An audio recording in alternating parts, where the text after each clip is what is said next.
suspense and errors that affect the trial balance. Now today we're going to have a look at another set of errors, because it is possible for the trial balance not to balance. So when this happens, we will have some problems because this will affect the presentation of the income statement and the balance sheet. So those annoying errors, just in case you're wondering, there are 4 of them that will cause the trial balance not to balance. And they are casting errors, when you only post to one half of a transaction, or you post to the same side of the transaction of the ledger, or transposing errors. So what should you do then? Well, remember, the correction to all errors discovered are to be recorded in the general journal.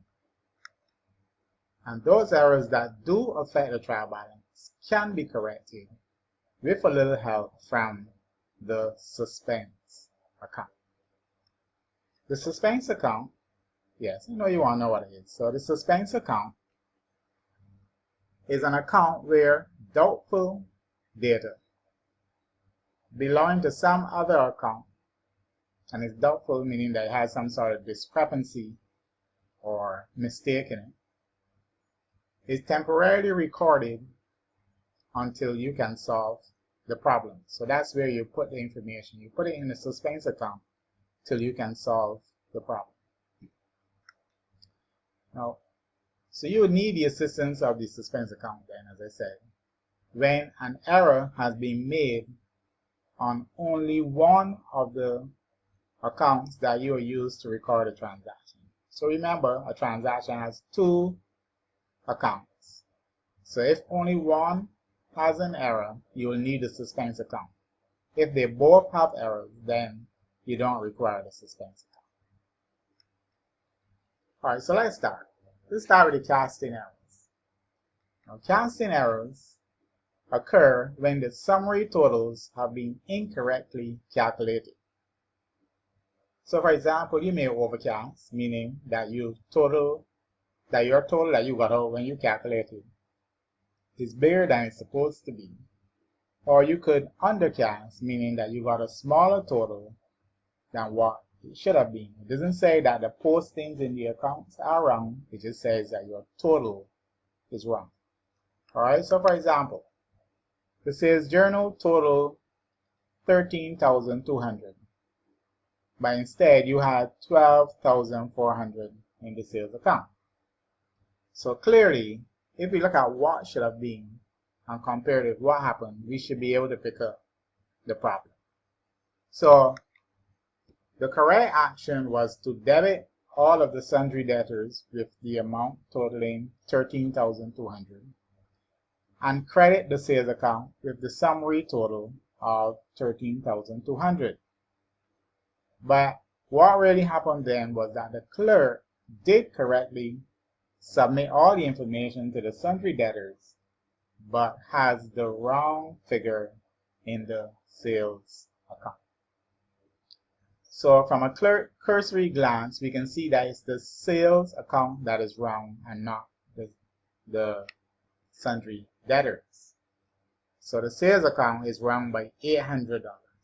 So to correct it, every transaction needs 2 accounts. So to correct it, I need 2 accounts. The sundry debtors are already correct, so I can't use that again. So that's where I'll use the suspense account to hold the $800 for me. So the sales are short of 800, so to increase sales I have to credit. So I'm going to debit my suspense account and credit the sales. So let's record that now in the journal. So debit suspense, credit sales with the $800, and then we say what happened. Okay, good. Alright, the next error then is when only one half has been posted. So you posted to one account but forgot the other one, in other words. So when data has been recorded in one account but there is no corresponding entry, then you have a problem, because you would have a case where you have a debit posting but no corresponding credit, or a credit posting but no corresponding debit. In our example, a check of $410 was paid to G Wells, but it was only recorded in the cash book. Now what really should have happened is that we should have debited G Wells and credited our bank, which is in the cash book. But instead, we did not put anything on the debit side, and we only recorded the information in the bank account on the credit side. So the bank account is okay. It's the G Wells part that is missing. Alright, so G Wells is missing the $410. So the double entry, we can't change bank, so we will need the suspense account. We know we have to debit G Wells, so that means we're going to credit the suspense account. So there we go, credit. We're going to debit G Wells and credit the suspense account with the information and state what happened. Alright, let's look at the third one. Same side postings. Now, this occurs when the data has been recorded on both sides, on the same side of both accounts. Alright, so in other words, you have two debits and two credits for the same transaction. Let's take an example. Cash sales of $141 have been credited in the cash book. Now we know that if you had cash sales, you would have debited cash and credited sales. Instead, what the clerk did was not to debit anybody, but place both items on the credit side. So she has credit sales and credit cash. So looking at it, you can see that the cash is in the wrong position.